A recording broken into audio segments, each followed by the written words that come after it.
Being a parent is a trip. Seriously, I can't even believe when I was in my 30s, early 30s, when people would ask me, like, do you want to have kids? I'm like, oh, I don't know. If I have a kid, it's great. But now looking back, I'm thinking, I don't, what was I thinking? This is crazy. It's like, I can only compare it to like a very intense psychedelic experience, You Yeah. do like ayahuasca and you're thinking, oh my God, my life has changed temporarily, and then it just fades away. But this is like an experience that just stays with you. You're just this new person now. Yeah, but like an ayahuasca or like a psychedelic experience, everyone's going to get those takeaways, but if you don't implement them, Yes. if you don't put them into practice, then They it was fade like away. that dream you don't remember. Yeah. So this is like a dream that having a child is like a dream that never ends. It's like a psychedelic trip that you can never exit for the rest of your life because you no longer have access to the person you were before you had a child.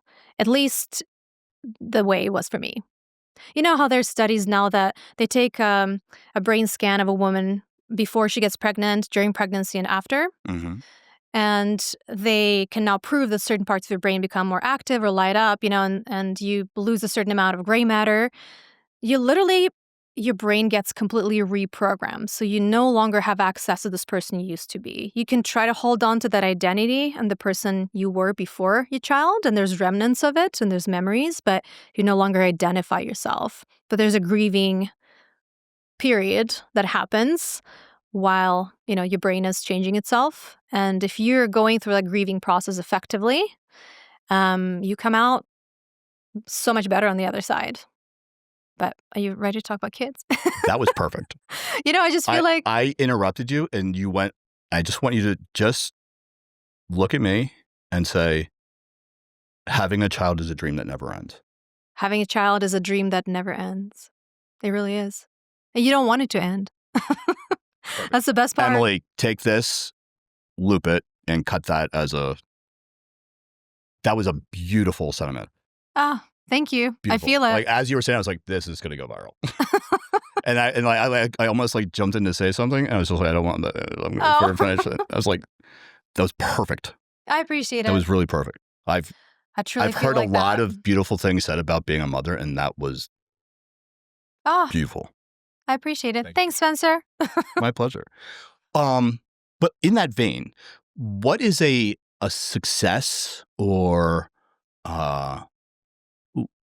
what is a metric of success, whether that be in love or life or motherhood or marriage, that has been reframed for you now than when you were, let's say, 21? Oh, I love that question because I think about it pretty constantly. So the way I define success now is as long as my nervous system is regulated and I wake up every day content and ready for so much more and excited for life, this is success. I mean, any physical things are nice, big houses and nice cars and cute clothing. But all these things don't really give me personally a long-lasting satisfaction.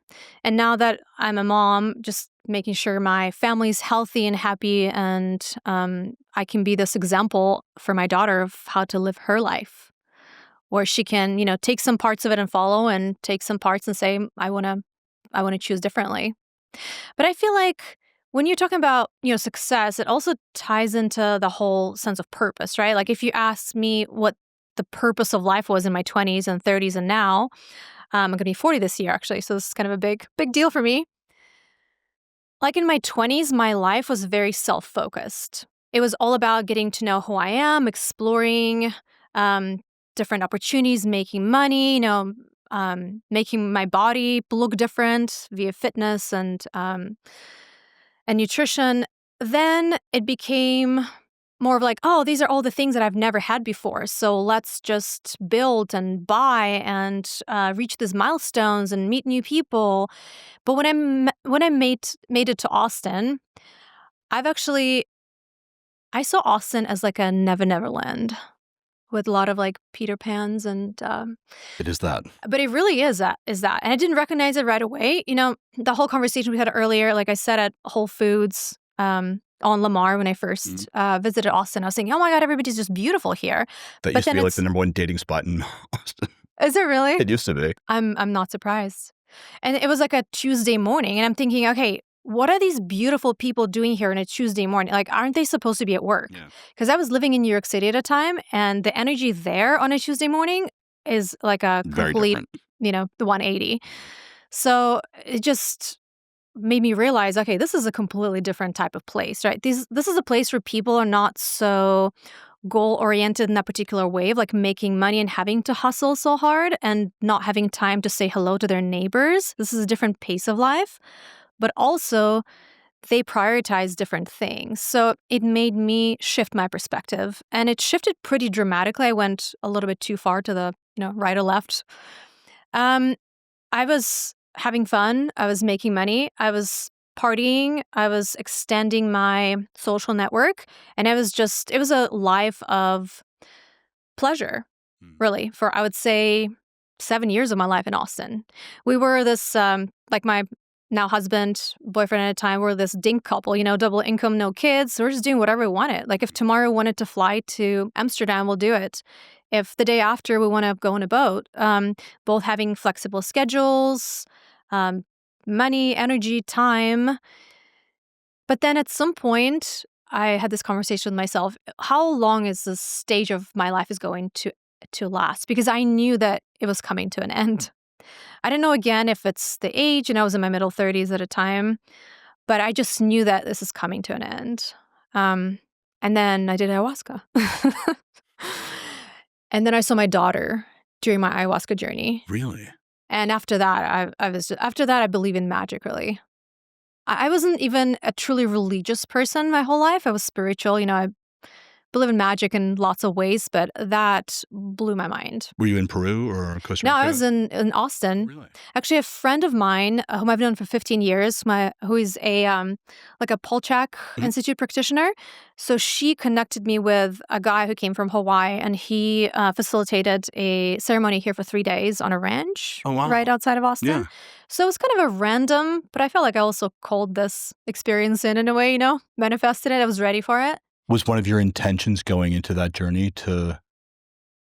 What was your, if you're comfortable sharing? Yeah, I am. I went through a pretty traumatic experience at a time that summer, and that made me question a lot of things just in life and the phase of life I'm at. Right, because I knew this is not sustainable. So I guess my goal was, because we set an intention for every ceremony, right? I didn't really want to attach myself to an intention too much, but I just wanted to know what is next for me. Who am I as a person now? I see all these things that I'm doing, but are these things a reflection of who I am, and who am I becoming next? So I was just in this kind of a searching stage. Yeah. Because when you have all these pretty things around you, and you can go to any party you ever want and travel to any part of the world, and you have a partner with you who's open-minded and fun, but still it's not everything, and you're still not completely satisfied. That was really the main intention, is that searching for the next step. And then it just blew me away. Have you ever heard Will Smith talk about the rock bottom and the cliff top? I have. That was such a unique way of framing excess. Totally. That I had never really considered before. Yeah. That at the rock bottom, you have nothing, and at cliff top, you have everything. And once you've taken that excess to its max, it just leaves you right back at rock bottom. And that void still has never been filled, because that void can only be filled by the love you will grant yourself. Totally. Yeah. Or by this other purpose, right? Yeah. That you're supposed to be living at that moment of time. Yeah. And I feel like listening to that call, when your inner being, or whatever you call it, right? Your higher self is telling you, you have to go. Because if you're not going, it's going to drag you. And by dragging you, and I've been in places where I'm going willingly, and I've been dragged. So I know the difference. Because I've experienced both. Yeah, your new life is going to cost you your old one. Yeah. Right?